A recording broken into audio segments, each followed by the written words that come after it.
Thank you. Thank you. Yeah.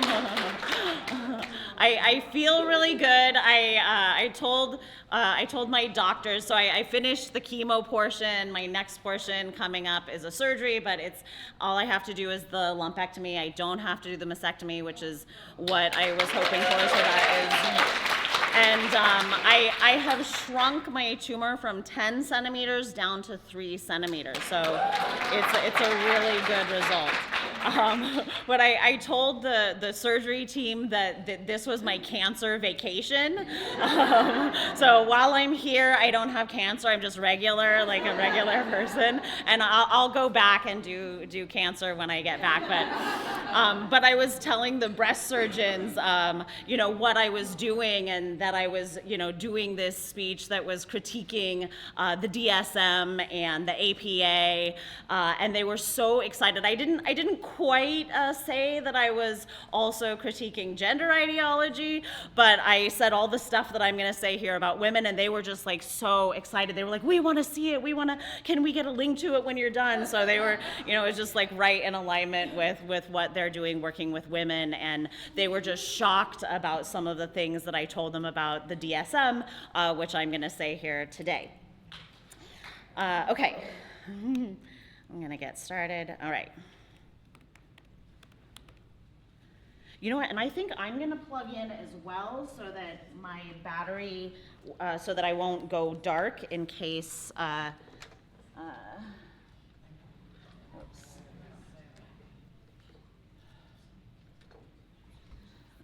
Okay. So today, I will be critiquing the DSM. I will be critiquing the diagnosis specifically of gender dysphoria, but I also want to go through a little bit of the history of sexism within the DSM, because I'm going to be critiquing the diagnosis of gender dysphoria as a very sexist diagnosis, but this is something that has been happening since the DSM-1. So there is a long history of this. This is not the first faulty diagnosis.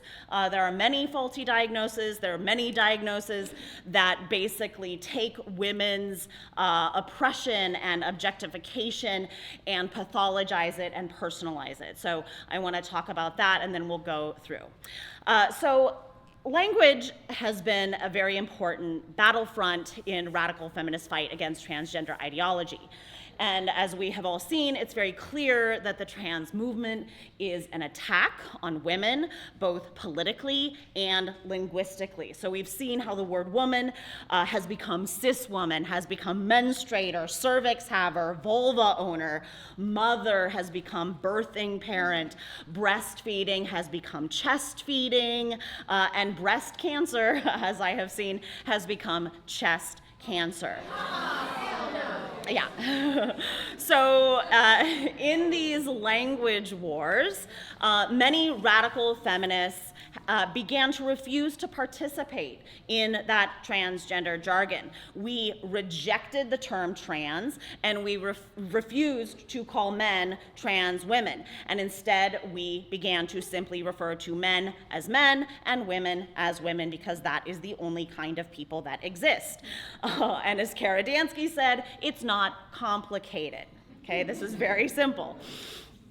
So for this, we've been called TERFs, we've been called GC Ultras, we've gotten accused of having purity spirals or using authoritarian language when we're simply speaking accurately about what we see and hear. So we have continued to maintain that capitulation to language is participation in the ideology, and participation is perpetuation of the ideology, and the ideology is dangerous. So the language we use controls the realm of allowable thought, and it becomes what is acceptable in society.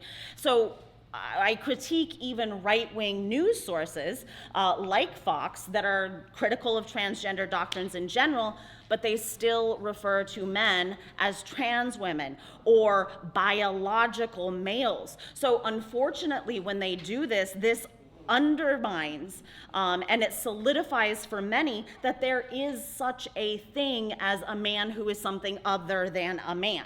He's a trans woman rather than just a man in a dress. So this is why language is so important. And just in the way that we have dissected so explicitly the manipulations inherent in the word transgender, we have to unpack the linguistic manipulations in the term gender dysphoria and its diagnostic criteria. So we've recently had the Cass report that is exposing the safeguarding failures of gender identity services, and we've had the WPATH files that show that gender medicine is comprised of unregulated and pseudoscientific experiments on children and adolescents and vulnerable adults. I wanted to start my timer. Okay. And we now need to turn our eyes to the American Psychological Association and its universal, almost global mental Bible, the DSM, or the Diagnostic and Statistical Manual. And we have got to expose the harms that this diagnosis is perpetuating and the corruption behind its creation. So I've spoken often in my social media, at Known Heretic, and in my videos about some of my critiques of gender dysphoria. And when I speak about my critiques of gender dysphoria, some people respond to me saying, well, this is what gender dysphoria means to me, and this is what I think it really means. So here's the thing. When I'm talking about gender dysphoria, I am not referring to what I personally think it means to me, or what I wish it meant, or what I think it could mean, or what I think it really should mean. I am speaking very specifically to the 14-page definition and diagnostic criteria laid out in the DSM, which is used for diagnostic and billing insurance purposes. So when I'm speaking about the manipulations, the linguistic lies, the faulty premise, the faulty prescriptions, I'm exposing the inherent sexism within the diagnosis and the sexism that is culturally perpetuated if we accept this diagnosis as a given. And just as the word transgender has no coherent falsifiable meaning, the same can be said for the diagnosis of gender dysphoria. And when words have no cogent meaning, they do not serve us. When words have no cogent meaning, they are easily used to manipulate us because they can mean anything and everything to anyone who uses them at any time. So the DSM has a long history of sexism. And I haven't gone to any slides yet. I know, I had a longer opening than I thought. So the history of sexism in the DSM is rooted in a long history of sexism that pathologizes women's mental health or our physical processes as crazy. This has been happening since patriarchy began, pretty much. And I'm going to take you backwards in order to go forwards, but I do first want to start by grounding you a little bit in my background. And now is the next slide. And now it's not working. Okay. It's just not advancing. Okay, well, I'm going to let them fiddle with that, and I am going to move on because, oh, there we go. Okay, good. So depth psychology. People often hear death psychology when I say it the first time, but it's about the depth. And really, it's a field of psychology that explores the relationship between the unconscious and the conscious mind. So it's really observing that we all have unconscious motivations and influences, and these are coming to us not just from inside us, but from culture, from history, from our our family of origin, our church of origin, our culture. These things that we absorb without mental filter. They come into us. Depth psychology is also a psychology that sort of observes that the symptom is not the disease, the symptom is not the diagnosis. So that is what I will definitely observe later about gender dysphoria. Gender dysphoria is, I mean, even if it was something, it is the symptom, okay? It's just a symptom of something deeper that is happening.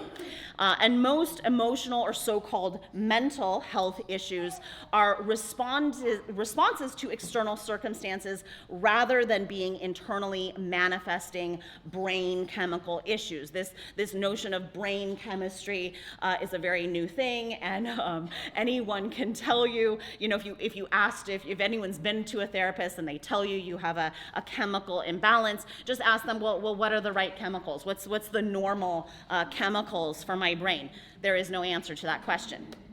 I also want to observe that what I see as our responses are emotions. Okay, they sometimes are impacted by our by how we mentally analyze things, but the emotions are what is really important in this field.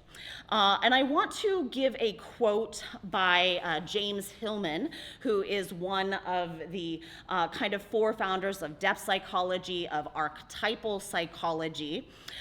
He is saying, basically, he wrote this great book called There's Been 100 Years of Psychotherapy and the World is Getting Worse. And he,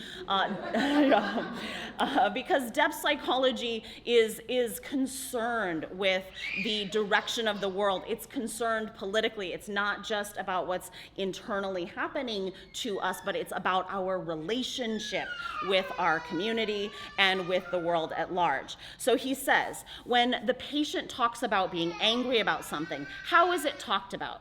Is it talked about as a personal, internal problem? Is it talked about in terms of their aggression and hostility and why they have an authority problem? Or is it taken up as a vital part of the citizen's life? Because that would be a call to revolution. And it begins with the realization that things are not right and an analysis of how they are not right. That is the first step, and that is the real job of therapy, because therapy deals with things that are not right. It's called dysfunction. But instead of imagining that I am dysfunctional, that my family is dysfunctional, you realize that it is the civilization that is dysfunctional. The society is dysfunctional. The political process is dysfunctional. And we have to work on cures that are beyond my personal cure. That is revolution. That is realizing that things out there are dysfunctional. So this is why I really had enjoyed this field. Of course, this field is now taken up by wokery and troonery and all that, but that's another story. Next slide. So I want to start with the oldest of the sexist mental health diagnoses projected onto women, female hysteria. Of course, this is a term that is still very well used today. We talk about hysteria. Of course, now it can apply to anyone, but still it mostly applies to women. The history of female hysteria is a long and complex journey through ancient medical beliefs, evolving from scientific understanding and deep societal views about women and gender roles.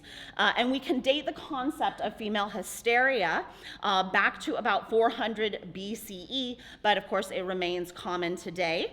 Historically, it was used to explain a wide range of physical and psychological symptoms in women connected to their reproductive system and emotions. And Hippocrates is the first guy who kind of formalized the concept. It was in Greek society before that, but he kind of he wrote formally about it, and he said that it was caused by a wandering womb. So his belief was that if a woman's womb did not fulfill its reproductive role, meaning if she wasn't pregnant or sexually active, the womb could become restless, and it would move about in her her body, and it would press on other organs and cause various symptoms such as anxiety and emotional distress and breathlessness. So this theory of the uterus as an independent and mobile organ laid the groundwork for thousands or hundreds and thousands of years of hysteria diagnosis. Other philosophers like Plato took it up, Aristotle took it up. It continued to be spoken about in medieval texts written by men, in the Renaissance, in the Enlightenment, and in Victorian times. So we're going to move to the next slide. I want to talk about Victorian times for 1 second. So Victorian era social norms restricted women's roles to domesticity, and hysteria became a catch-all for any behavior in women that deviated from that role. So nervousness, insomnia, all of these things had to do with hysteria. John Martin Charcot, a French neurologist, became famous for his studies in hysteria, and he studied it in hospital, and then later this was taken up by Freud. So Freud is another really important one because his how he framed hysteria is what later became ultimately used in the first edition of the DSM. So he really saw hysteria as not a physical condition, but an unconscious psychological condition of repressed emotions, sexual trauma that converted into mental, emotional, physical symptoms that manifested. So his famous case studies like Dora O had to do with this. Anna O and Dora. And he linked hysteria to penis envy. Again, women are basically incomplete men, and our envy makes us hysterically neurotic, and these repressed, our repressed jealousy manifests in these ways. All right, next slide. Jung, who was a student of Freud's, also took this up. All of three of them, there's a man named Bueller as well, Jung and Freud and them all studied this. They worked in mental hospitals, in insane asylums, studying women, basically being a very extractive process. I'm not going to go into Sabina Spielrein because I have so much to say, but I just want to observe they were very extractive in how they worked with her. Many of the theories that they created about hysteria came from her, and she later went on to write. They stole a lot of her work. Obviously, Freud and Jung are very big names in psychology. No one knows who Sabina Spielrein is, but she created a lot of this. All right, next slide. So, hysteria first showed up in the very first edition of the DSM, written in 1952, and it remained a legitimate diagnosis even into the DSM-3 and was only removed in 1980. So it has been widely criticized by feminists. They have critiqued the diagnosis as part of the general sexism in the field of psychology and psychiatry. Some notable critiques came from Simone de Beauvoir, Phyllis Chesler, Elaine Showalter, Juliette Michel, Sandra Gilbert, Susan Gubar, Catherine Clement, Helene Sissou. Phyllis Chesler wrote about hysteria. She said, "The category of hysteria has historically been a way to control and silence women. It's an invented illness that made women's dissent or discontent or unhappiness pathological. The mad woman is not someone who is ill, but someone who has been labeled as such by a society that refuses to see her legitimate suffering or anger." So this quote, while it is about hysteria, this could be used as an accurate critique of many of the diagnoses that have been projected onto women who do not conform to their culturally prescribed roles. Okay, next slide.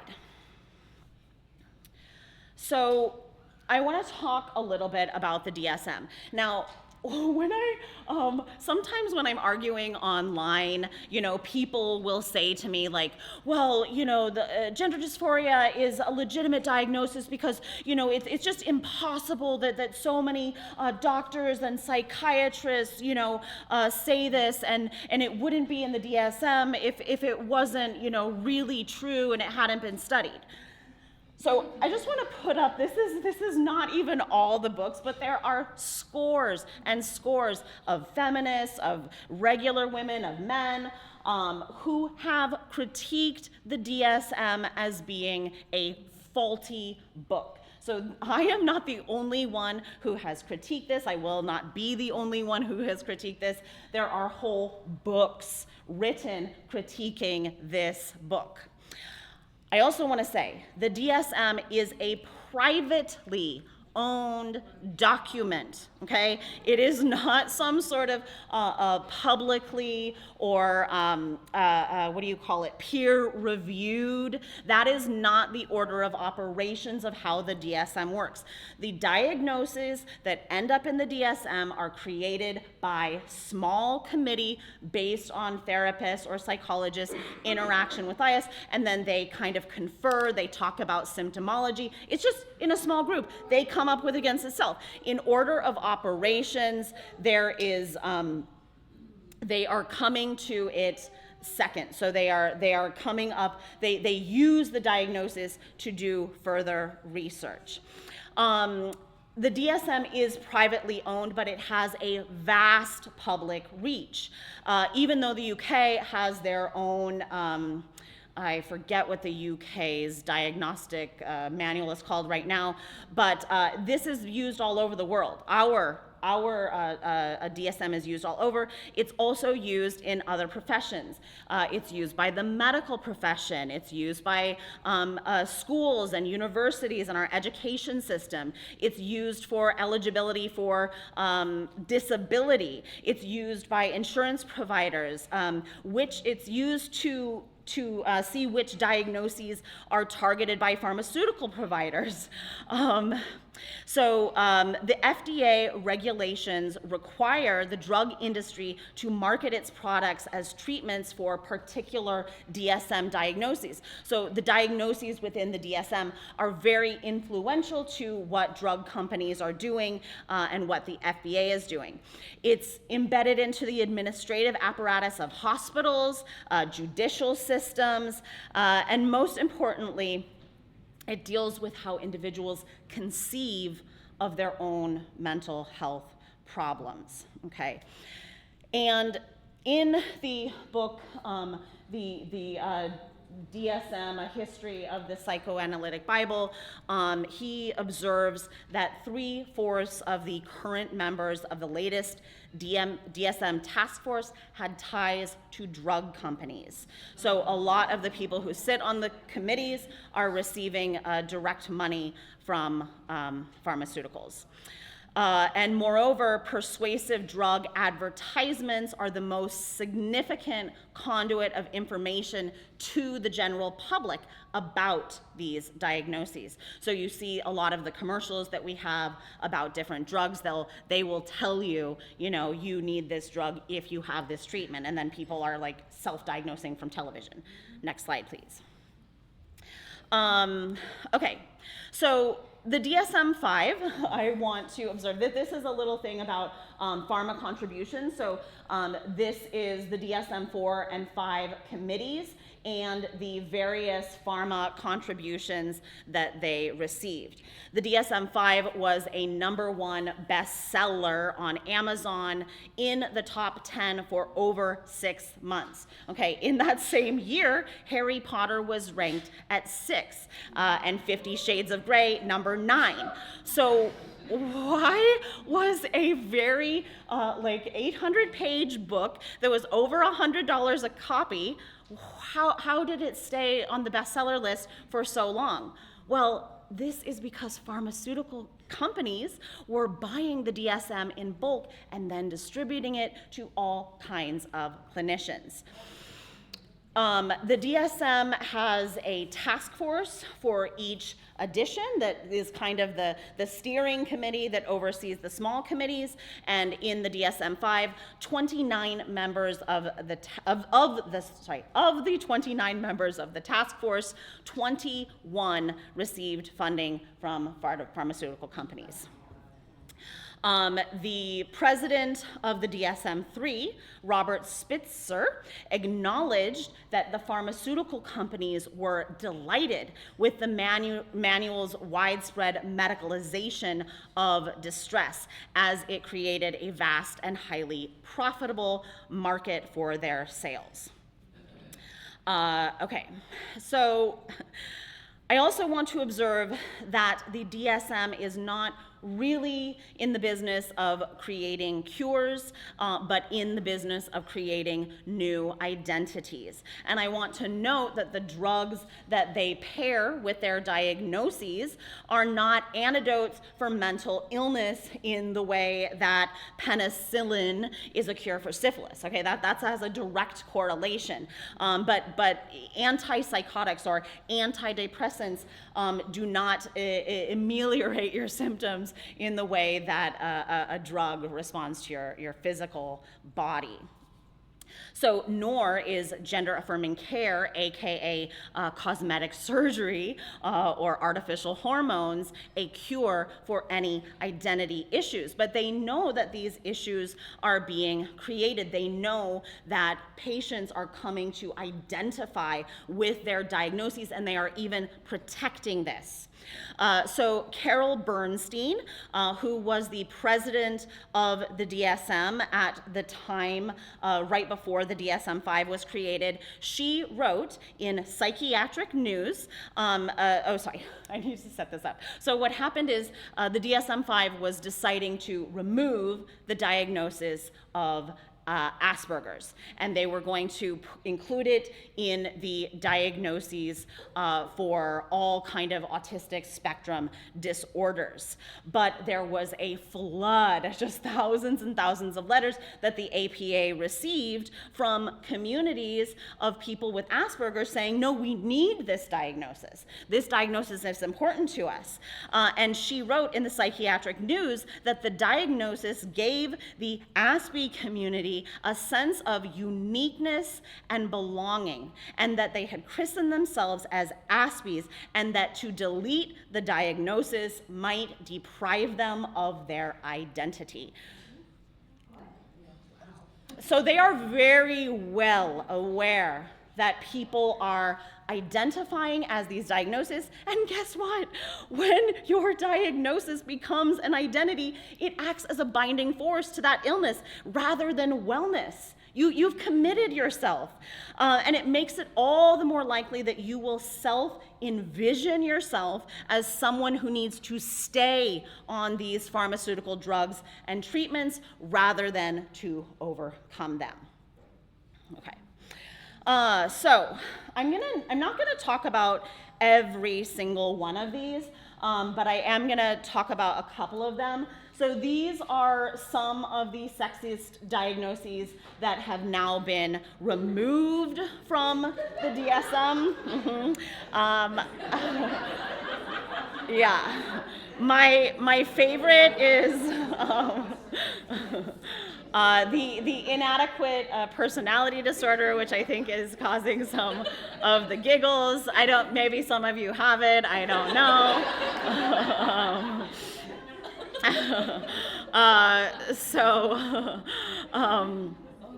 Inadequate personality disorder was ultimately spoken about as women who basically were non-conforming and who were rejecting their roles at the time. Now this is of course in a much earlier version. I think this was in the DSM-2. So this would have been or maybe it was in the DSM-1, but back in the 50s. So you're going to your doctor because you're having, depression, you're having frustration, you're enraged because, you're stuck in the kitchen and you feel you have no options. So, were these women, they were not given the agency, as I said before, to reject their situation, to take on something new. Instead, they were diagnosed with inadequate personality disorder. Phyllis Chesler famously critiqued this in Women in Madness, and she noted that psychiatric diagnoses historically reflected the patriarchal values of the time, stigmatizing women for behaviors that were a result of oppression, such as passivity or submissiveness, which were socially expected from women. So women who didn't display those were, of course, labeled disorder. Laura Brown famously critiqued this. Judith Herman critiqued it in Trauma and Recovery. I'm just kind of moving through these because I want to get onto some other stuff. Masochistic personality disorder. So this was a disorder labeled on women. It was prescribed to women who had the symptoms of undermining their own success or happiness, staying in an abusive relationship, rejecting help or positive opportunities, and self-sabotage. Now, of course, these symptoms would be the symptoms of a woman who is in an abusive relationship. These are classic symptoms of women who are being abused. So again, this pathologized and personalized their oppression. So it made it a personal problem. So rather than being able to, again, critique their abusive situation, get out of it, it turned it into a pathology for them. So to engage in self-sacrificing behavior or persist in relationships. So the critique, of course, of this is it pathologizes women for being oppressed. It pathologizes your oppression. So this is insanity. All of these have something to do with that. They all have something to do.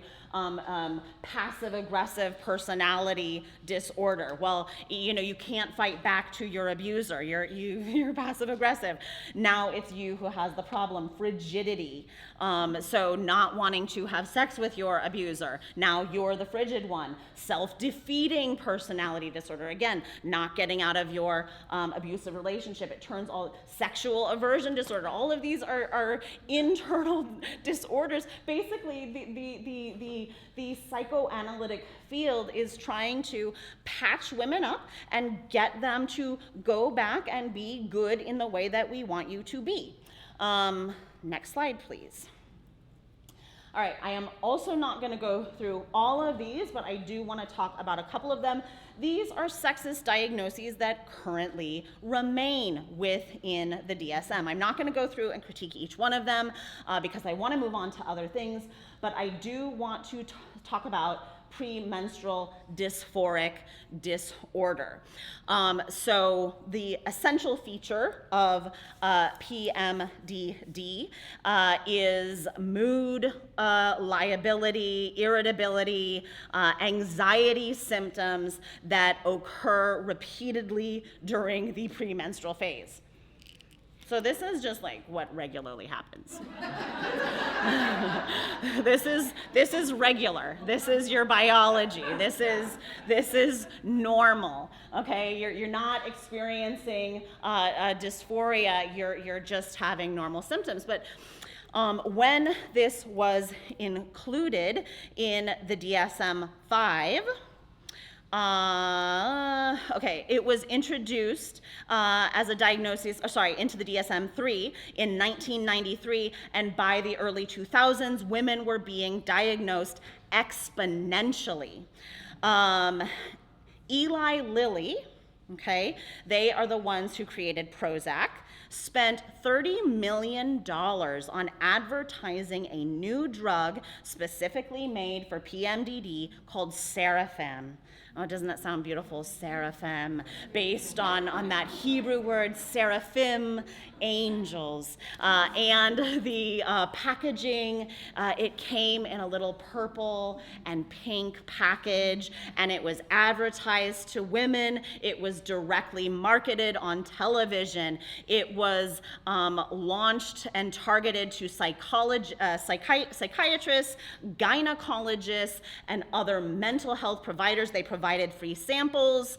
And of course, drug sales soared for Seraphim, okay? But guess what Seraphim actually is? The patent for Prozac was running out.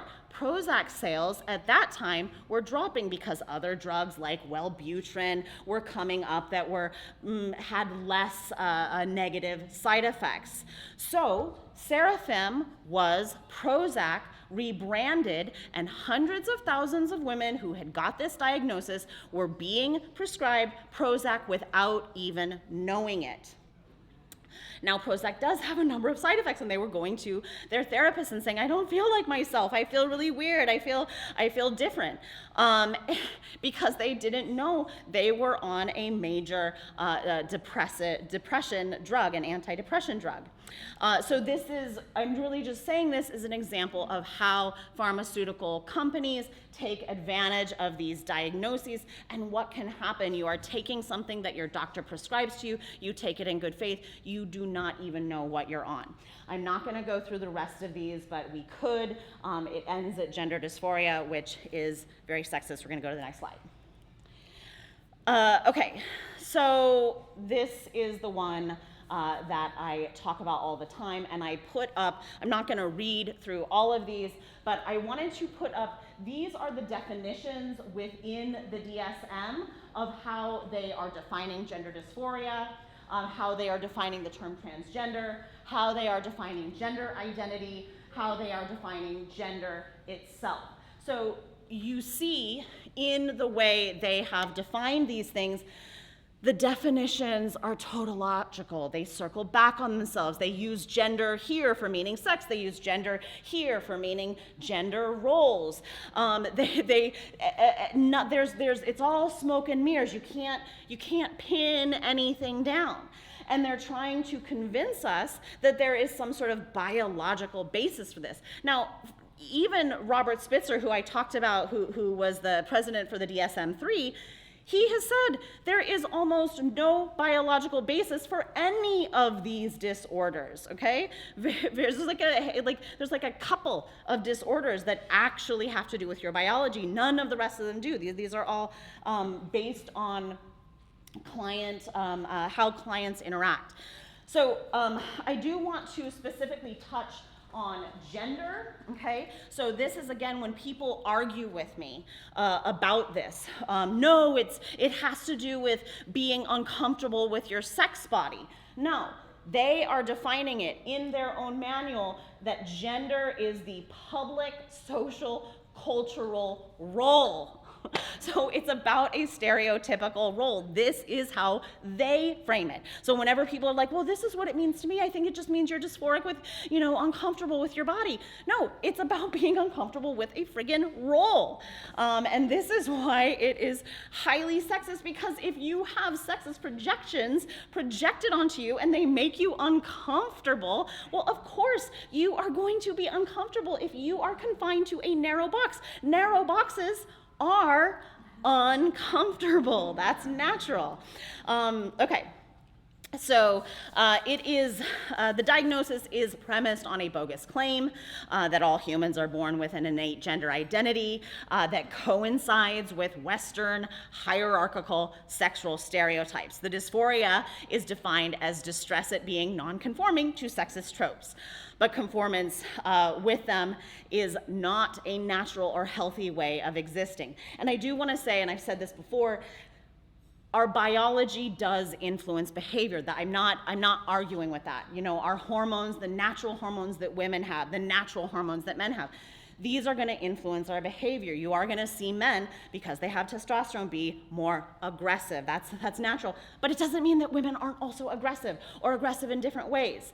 You are going to see these, progesterone, estrogen make women want to nest and be cozy.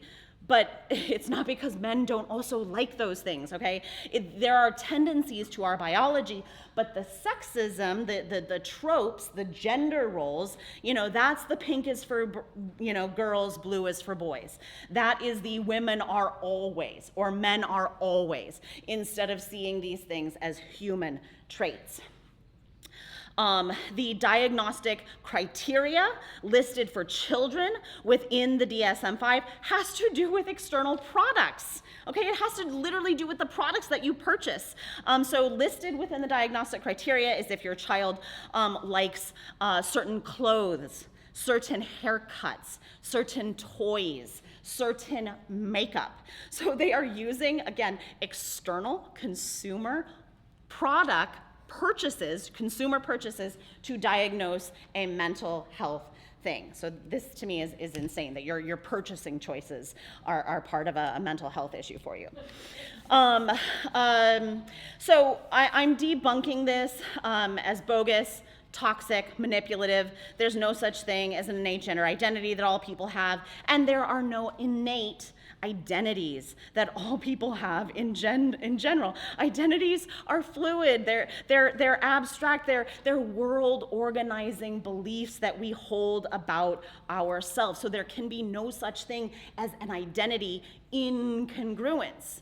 You just have, you conceptualize yourself, you mentally think about yourself however you want to think about yourself. You are in your body.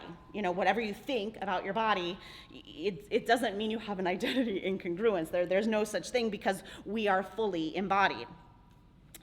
And as I have said already before, it strips all political agency from patients who could be activated to critique regressive cultural standards, critique underlying sexism in the culture, critique underlying homophobia in the culture. And instead, the diagnosis ignores all underlying issues. It holds the patient's body personally responsible for their discomfort and turns the patient into a compliant, lifelong medical dependent. And now that patient who goes along the path of gender dysphoria has to continue to buy more products and services in order to signal their true identity. I also want to mention Genevieve Gluck has spoken about this. She writes for Redux. She is Read Women's Voices. She uncovered that Thomas W. Johnson, a retired professor at California State University in Chico, was a formative member.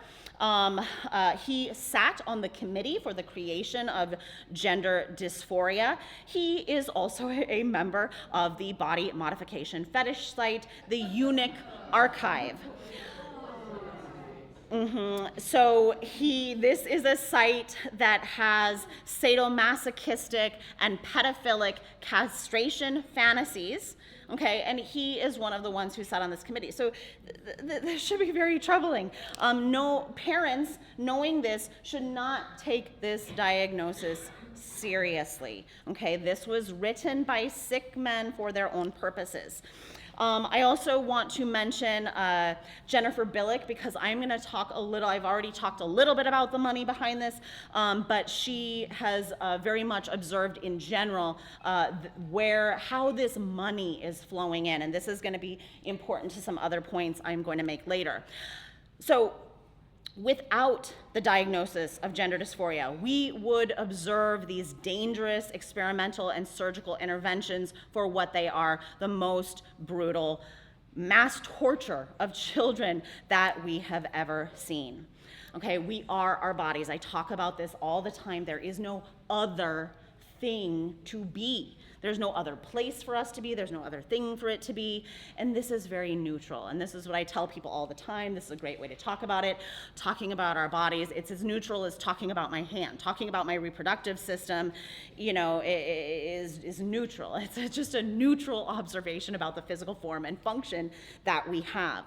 This notion of spirit and body, gender and body, mind and body, it's an orthodoxy. It's about separation, and that is illusion. There is no separation. I want to go on. And I want to talk about this.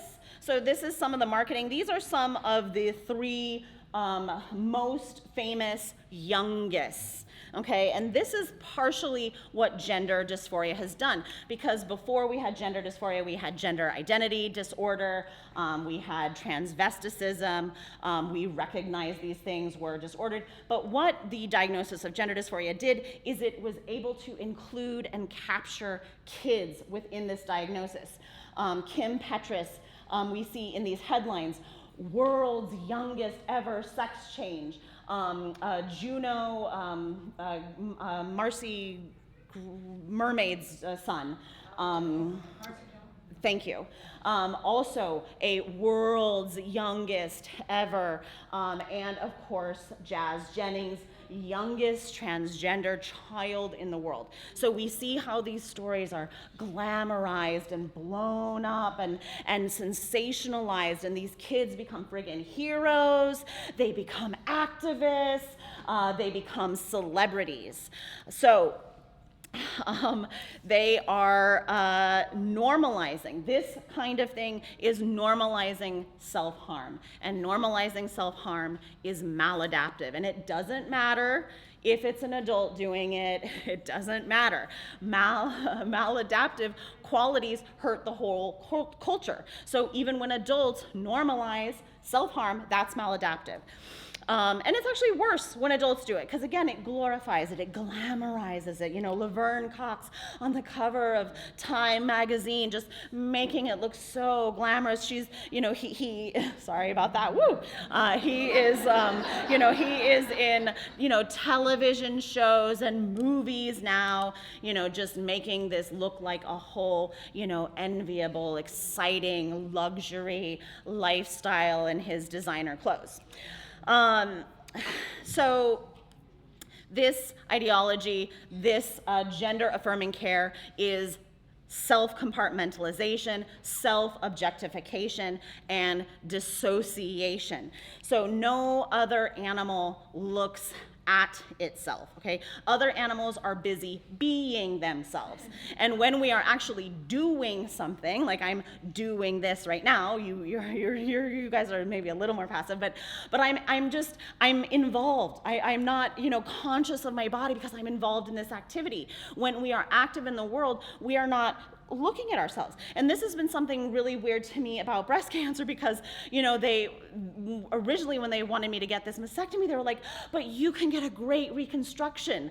Well, I know that if you cut into my muscle, I am going to lose sensation. And I kept telling these doctors, I don't look at me. I am me. I feel me.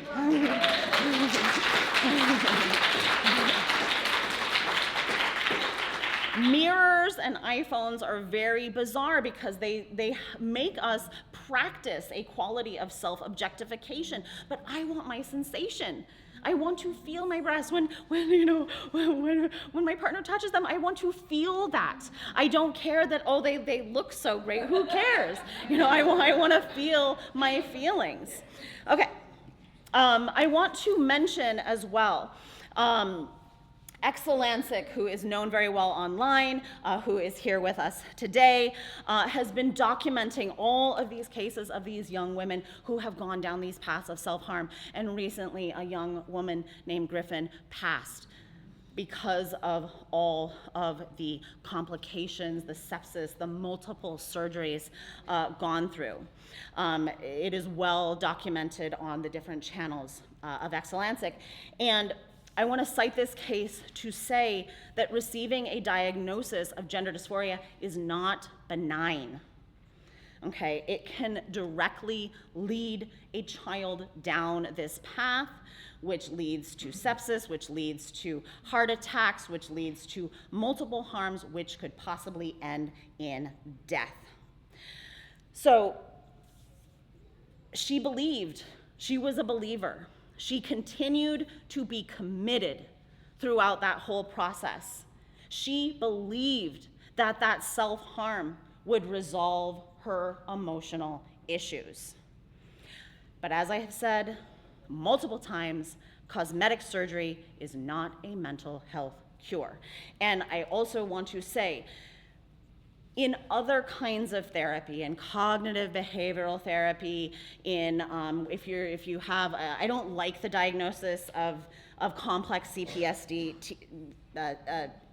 PTSD for multiple reasons, but if you are seeing someone over that, if you're seeing a therapist, they are giving you tools, okay? You are getting tools to process your emotion. You're working with deep breathing. You're working with going through the trauma and understanding it. You are learning how to self-regulate. You are getting a set of tools that you can take back into your environment that are going to help you. These kids are not getting any new tools. If you are told that surgery is going to solve your issues, and then you wake up and your issues are still there, well, why? Because you have not gained any new tools. You've gained nothing new. You have learned nothing. You have worked on nothing. You have not put in any work, psychological or otherwise, to change. You have relied on plastic surgery as a cure-all. This, again, to me is insanity, and it is affirmation only.